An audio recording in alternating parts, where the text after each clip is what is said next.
সকলোলৈকে স্বাগতম জনাই আৰম্ভ কৰিছো আজিৰ স্মাৰ্ট ক্লাছ। মৰমৰ ছাত্ৰ ছাত্ৰীসকল, শিক্ষাৰ্থীসকল, শুভাকাংক্ষীসকল আৰু বন্ধু বান্ধৱীসকল, আজি আমি আলোচনা কৰিম বিশেষকৈ দশম শ্ৰেণীৰ সমাজ বিজ্ঞানৰ ইতিহাসৰ অতি গুৰুত্বপূৰ্ণ এটা নিৰ্দিষ্ট বিষয়, যিটো বিষয় পৰীক্ষাৰ দৃষ্টিকোণৰ পৰা অতিকৈ দৰকাৰী। গতিকে ছাত্ৰ ছাত্ৰীসকল, তোমালোকে পাঠ্যপুথিখন উলিয়াই লোৱা আৰু আমি আলোচনা কৰিবলৈ যোৱা বিষয়বস্তুৰ প্ৰতি মনোযোগী হ'বা। এতিয়া আৰম্ভ কৰিছো আমি।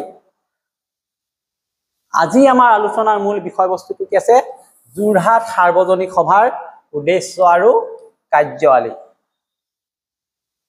আৰু এই যোৰহাট সাৰ্বজনিক সভাই কি ধৰণে ইয়াৰ উদ্দেশ্য আৰু কাৰ্য সম্পাদন কৰিছিল তাৰ সম্পৰ্কে আমি সংক্ষেপে আলোচনা কৰিম। তোমালোকে ভালকৈ মনোযোগেৰে চাবা। যোৰহাট সাৰ্বজনিক সভা আছিলে অসমৰ প্ৰথমটো ৰাজনৈতিক সংগঠনসমূহৰ অন্যতম।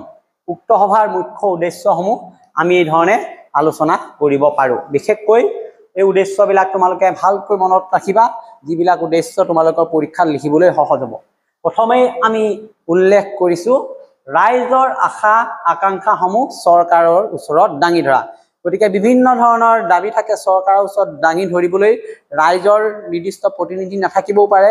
গতিকে যোৰহাট সাৰ্বজনিক সভাই সেই দায়িত্বটো পালন কৰি ৰাইজৰ দাবী উত্থাপন কৰিব চৰকাৰৰ ওচৰত। দ্বিতীয়তে, চৰকাৰৰ উদ্দেশ্য আৰু নীতি জনসাধাৰণৰ মাজলৈ বুজাই দিয়া। গতিকে চৰকাৰৰ বিভিন্ন ৰীতি নীতি আইন কানুন আছে, যিবিলাকৰ যোগেদি প্ৰশাসন ব্যৱস্থাটো পৰিচালনা হৈ থাকে। গতিকে এই চৰকাৰী আইনবিলাক জনসাধাৰণৰ মাজলৈ লৈ যোৱাটো চৰকাৰে সকলো সময়তে সফল নহ'ব পাৰে। তেনে ক্ষেত্ৰত যোৰহাট সাৰ্বজনিক সভাই সেই দায়িত্বটো পালন কৰাৰ ক্ষেত্ৰত চৰকাৰক সঁহাৰি জনাব। তৃতীয় উদ্দেশ্যটো হৈছে জনসাধাৰণৰ সামাজিক, অৰ্থনৈতিক আৰু ৰাজনৈতিক অৱস্থাৰ উন্নতি সাধন কৰা।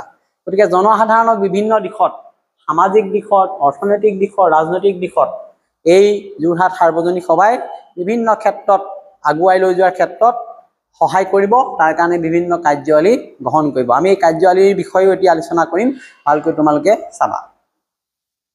যোৰহাট সাৰ্বজনিক সভাৰ মূল কাৰ্যাৱলীৰ ভিতৰত 1886 চনত, এই চনটো মনত ৰাখিবা, চৰকাৰৰ যি ভূমি ৰাজহ ব্যৱস্থা তাৰ বিৰুদ্ধে প্ৰতিবাদ হৈছিলে কৃষকসকলে, এই ক্ষেত্ৰত যোৰহাট সাৰ্বজনিক সভাই সমৰ্থন আগবঢ়াইছিলে। কাৰণ সভাই ভূমি ৰাজহ ব্যৱস্থাৰ অনিয়মৰ বিৰুদ্ধে দাবী তুলিছিলে, যাৰ দ্বাৰা এই কৃষকসকলে বিভিন্ন সংকটৰ পৰা নিজকে মুক্ত কৰিবলৈ তেওঁলোকৰ এক আশা বতৰা আনিছিলে এই যোৰহাট সাৰ্বজনিক সভাই।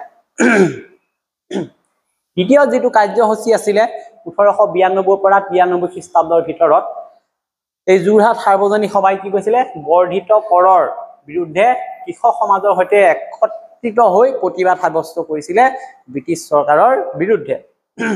আৰু এই সভাই কৃষক সমাজৰ সৈতে সংহতি প্ৰকাশ কৰি অধিক কৰ আৰু আৰোপৰ বিৰুদ্ধে প্ৰতিবাদী কাৰ্যসূচীত অংশগ্ৰহণ কৰিছিল। তৃতীয় কাৰ্যসূচীটো যোৰহাট সাৰ্বজনিক সভাৰ উল্লেখিত কাৰ্যসূচী হৈছে 1893 চনত ৰাজকীয় যি কানি আয়োগ গঠন হৈছিলে তাৰ ওচৰত স্মাৰক পত্ৰ দাখিল কৰিছিলে। এই স্মাৰক পত্ৰত উল্লেখ আছিল যে সভাই অসমৰ পৰা ক্ৰমান্বয়ে কানি প্ৰথা উঠাই দিবলৈ দাবী জনাইছিলে ব্ৰিটিছ কৰ্তৃপক্ষই।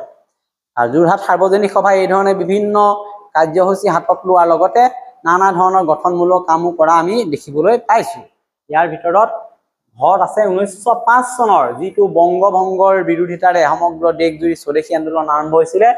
এই সভাই স্পষ্টকৈ মত প্ৰকাশ কৰিছিল যে পূৰ্ববংগৰ সৈতে অসমক সাঙুৰিলে অসমৰ যিটো স্বতন্ত্ৰ বৈশিষ্ট্য এইটোত আঘাত সানিব, স্বাৰ্থ বিঘ্নিত হ'ব। গতিকে প্ৰথম অৱস্থাত যোৰহাট সাৰ্বজনিক সভাই বংগভংগৰ বিৰোধিতা কৰিছিলে, যদিও পিছলৈ ইয়াৰ স্থিতিটো কিছু পৰিমাণে আগতকৈ সলনি হৈ সভাপতি জগন্নাথ বৰুৱাৰ চৰকাৰৰ প্ৰভাৱত বংগভংগৰ বিৰোধিতা ত্যাগ কৰিছিল, আৰু তথাপি সভাই অসমীয়াৰ অধিকাৰ সংৰক্ষণৰ দাবী আগবঢ়াইছিলে।